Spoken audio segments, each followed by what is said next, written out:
حضرت عثمان ابن مظعون رضی اللہ تعالی عنہ یہ سفر پہ تھے. انہوں نے نبی صلی اللہ علیہ وسلم سے اجازت لی کہ یا رسول اللہ, ہم جب سفر پہ ہوتے ہیں تو عورت سے جدائی, اس سے علیحدگی ہمارے لیے بہت مشکل ہے, زنا کا بڑا خطرہ ہو جاتا ہے, تو کیا ہم اپنی اس قوت کو ختم کر لیں کسی طریقے سے؟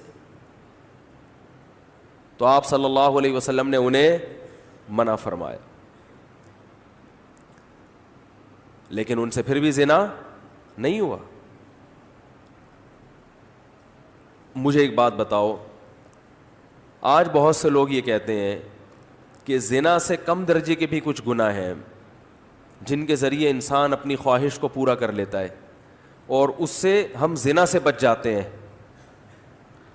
کوئی بھی شخص کسی بھی طرح سے بے حیائی کے ذریعے, جو اللیگل ہو, اسلام میں اجازت نہیں ہو, اپنی خواہش کو اگر پوری کرے گا نا تو زنا میں بھی یہی مبتلا ہوگا. اس کا یہ اصول ہی غلط ہے کہ آپ بڑے گناہ سے بچنے کے لیے چھوٹا گناہ کر لو تو بڑے سے بچ جاؤ گے. زیادہ تر بڑے میں وہی مبتلا ہوتے ہیں جو چھوٹے میں مبتلا ہو رہے ہیں. اس لیے اسلام نے تمام راستوں پر پابندی لگا دی, حتیٰ کہ نظر یعنی بری نظر سے دیکھنے پر بھی پابندی لگا دی, دیکھنے پر بھی پابندی لگا دی. قرآن مجید میں ہے ان اللہ لا یستحی من الحق, کہ اللہ تعالیٰ حق بات بیان کرنے سے حیا نہیں کرتے. حدیث میں بھی بعض ایسے مسائل کو اللہ کے رسول نے بیان کیا ہے صلی اللہ علیہ وسلم نے جو بظاہر حیا کے خلاف ہیں, مگر اس لیے بیان کیا کہ اگر آپ صلی اللہ علیہ وسلم بیان نہ کرتے تو لوگ ان بے شرمی کے کاموں میں مبتلا ہو جاتے. اسی وجہ سے میں بھی یہ ہمت کر رہا ہوں کہ ایک اور ایسا گناہ جس میں لوگ مبتلا ہیں, اور وہ ہے حیا کے خلاف, مگر ہے بہرحال شریعت کا مسئلہ اور لوگ اس میں گناہ میں مبتلا بھی ہیں, اس لیے بتانا ضروری ہے. وہ یہ ہے کہ لوگ شادی کے بعد بھی, آج کی نوجوان نسل زوجہ سے, بیوی سے غیر فطری طریقے سے ہم بستری کرتے ہیں. انٹرنیٹ پہ بیہودہ فلمیں دیکھتے ہیں تو جو چیز انگریزوں کی دیکھ رہے ہیں کہ ان کے کلچر آہستہ آہستہ میڈیا کے ذریعے ہمارے معاشرے میں بھی آ رہا ہے. اللہ کے رسول صلی اللہ علیہ وسلم نے لعنت فرمائی ہے, ایک روایت میں ہے کہ اللہ اس کی طرف دیکھے گا نہیں کہ جو اپنی زوجہ سے پچھلے راستے سے ہم بستری کرے گا. یہ بیماری بھی, یہ گندگی بھی لوگوں میں پھیلتی جا رہی ہے, خاص طور پہ جن کو لڑکوں سے بدفعلی کی عادت پڑ جائے تو وہ زوجہ سے فطری راستے سے ہم بستری نہیں کرتے. اللہ نے فرمایا کہ نساؤکم حرث لکم, یہ تمہاری زوجات ہیں, بیویاں ہیں, یہ نسل بڑھانے کے لیے ہیں.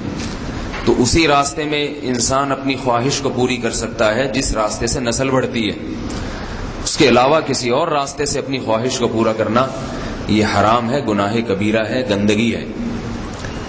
ہمارے پاس کیسز آتے ہیں, ایک پاک دامن لڑکی کی شادی ہوتی ہے, لڑکا بھی بظاہر بڑا نیک, لیکن کیا ہے, لڑکا چونکہ ٹھرکی ہوتا ہے, شہوت کا درندہ ہوتا ہے, تو وہ یہ نہیں دیکھتا کہ میں اپنی بری خواہش مٹانے کے لیے میں اپنی زوجہ کو غیر فطری طریقے پر مجبور کیسے کر سکتا ہوں, تو مجبور کرتا ہے پھر اپنی بیوی کو. اس میں جو عورتیں زیادہ پاک دامن نہیں ہو, نیک نہ ہو, یا ان کو یہ ڈر ہو کہ طلاق ہو گئی تو ہم کہاں جائیں گے, وہ پھر اپنے شوہر کے ساتھ اسی غیر فطری طریقے پر آمادہ ہو جاتی ہیں.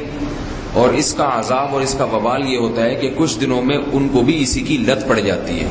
انسان جب بھی کوئی غیر فطری راستہ اختیار کرتا ہے, آخرت کا عذاب تو بعد میں, دنیا کا عذاب یہ آتا ہے کہ پھر اس کو لذت فطرت میں آتی نہیں ہے. پھر جو راستہ اللہ نے رکھے اس میں اس کو لذت نہیں آئے گی, پھر وہ گندگی میں ہی گھسنے کی کوشش کرے گا, اس کی بھی فطرت خراب ہو جاتی ہے, اور جس کے ساتھ یہ بدفعلی کی جائے اس کی بھی فطرت خراب ہو جاتی ہے, وہ بھی پھر کسی کے قابل نہیں رہتے. تو اپنے جان پر رحم کرنا چاہیے. ہم انسان ہیں, ہم درندے نہیں ہیں, ہم گھوڑے نہیں ہیں, ہم گدھے نہیں ہیں, ہم جانور نہیں ہیں, ہم انگریز نہیں ہیں. انگریز نے تو حیا اور شرم کی تمام حدود کو توڑ دیا ہے, وہ تو درندے بن چکے ہیں. ہم تو درندے نہیں ہیں, ہم تو حلال کھاتے ہیں, پاک صاف رہنے کی کوشش کرتے ہیں. تو ہم ان کی جو کلچر دیکھ کے ہم ویسے درندے بننے کی کوشش کیوں کریں. تو یہ بہت بڑا وبال ہے, بہت بڑی برائی ہے جو ہمارے معاشرے میں آہستہ آہستہ جڑ پکڑتی جا رہی اور اس سے بیماریاں بھی پھیلتی ہیں. غیر فطری طریقہ ہے, بیماریاں بھی پھیلتی ہیں. ایسے کیسز آتے ہیں کہ جناب مرد مجبور کر رہا ہے بیوی کو اور وہ بیوی جو ہے ساتھ نہیں دیتی تو پھر اس کو طلاق کی دھمکیاں دیتے ہیں. ایسے کیسز بھی آتے ہیں. اور یہ بھی آتا ہے کہ مرد جب اپنی بیوی کو غیر فطری طریقے پر مجبور کرتا ہے, بیوی آمادہ نہیں ہوتی, تو مرد پھر یہ دھمکی دیتا ہے کہ بھائی میری خواہش تو تم سے پوری ہوتی نہیں ہے, پھر میں دوسروں کے پاس جاؤں گا.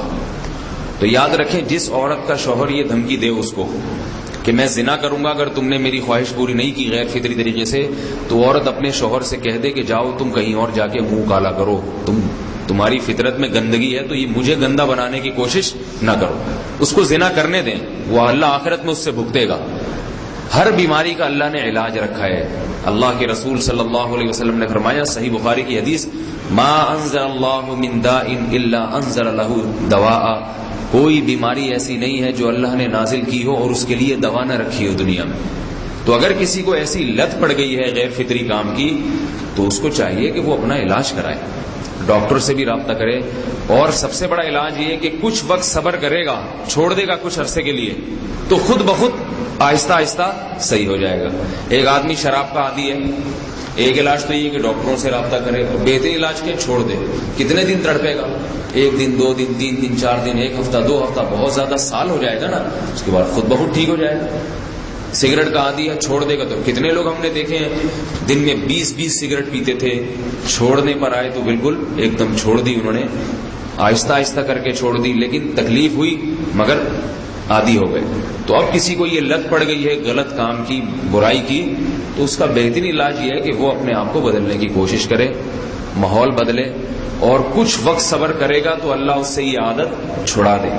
نہیں کی, صبر نہیں کیا اس نے, پھر اسی گندگی میں موت واقع ہوگی, پھر آخرت کا عذاب بہت سخت. نسلیں برباد ہو جاتی ہیں اس عمل سے انسان کی.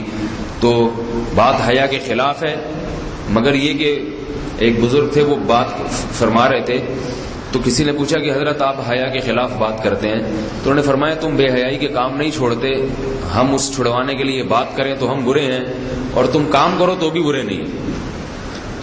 برائی کا کام کرنے میں برا نہیں بنتا, اور برائی کے خلاف بولنے والا برا بن جاتا ہے کہ دیکھو یہ کیسی باتیں کر رہے ہیں. تو بھائی باتیں ہیں اس لیے ہیں کہ یہ معاشرے میں یہ برائی پھیلتی چلی جا رہی ہے, اور یہ ہماری اپنا کلچر نہیں ہے, یہ امپورٹ ہو رہا ہے باہر سے, یہ امپورٹ ہو رہا ہے, یہ وہاں میڈیا کے ذریعے آ رہا ہے. تو وہ چیزیں دیکھا نہ کریں اور ان لوگوں سے دور رہا کریں. ہمیں تو دین کا داعی ہو کے ان کو ہدایت پر لانا تھا, بجائے ہم ہدایت پہ چل کے دوسروں کو چلانے والے بن کے ان کے راستے پہ ہم نے چلنا شروع کر دیا. اللہ تعالیٰ ہمیں اب دیکھیں ان کے ہاں ایڈز کا مرض پھیل گیا ہے. آپ بتائیے یہ ایڈز کا مرض ہمارا ہے کیا؟ یہ بیماری ہماری ہے یا ان کی ہے؟ ہمارے یہاں بیماریاں ہیں, کھانسی ہے, نزلہ ہے, ٹھیک ہے نا, بلڈ پریشر ہے, شوگر ہے, یہ بیماریاں ہماری ہیں. کوئی اللہ کا شکر ہے گندی بیماری ہمارے ہاں نہیں ہے. جتنی گندگیاں ہیں وہاں سے آ رہی ہیں. ایڈز کا مرض وہاں سے امپورٹ ہوا ہے. وہ ایڈز کا مرض اسی بدفعلی کی وجہ سے پیدا ہوتا ہے, اسی سے جراثیم پیدا ہوتے ہیں, اور اتنا خطرناک مرض کے ایسے متعدی ایسے پھیلتا ہی. افغانستان میں ایڈز کا ریشو 0 تھا, 0. وہ جانتے نہیں تھے کہ ایڈز کا مرض ہوتا کیا ہے. جب سے امریکن آرمی, برطانیہ آرمی افغانستان میں آئی ہے, فوجی آئے ہیں, افغانوں میں ایڈز کا مرض پھیل گیا ہے. انہوں نے وہاں بدفعلیاں شروع کر دی ہیں. تو وہ تو حالانکہ ان کے لیے زنا کتنا سستا ہے, کتنا سستا ہے نا ان کے لیے زنا, پھر بھی وہ لڑکوں کی طرف مائل ہوتے ہیں. تو اتنی گندگی, ایسا گندا جب انسان بن جائے پھر اللہ اس کے وجود کو برقرار نہیں رکھتے, اور رکھتے ہیں تو پھر آخرت میں سزا دینے کے لیے اپنے آپ کو ان گندگیوں سے بچانا چاہیے, حلال پہ اکتفا کرنا چاہیے. اللہ تعالی ہمیں حلال پہ قناعت کی توفیق عطا فرمائے اور پاکیزہ لوگوں میں ہمارا شمار فرمائے.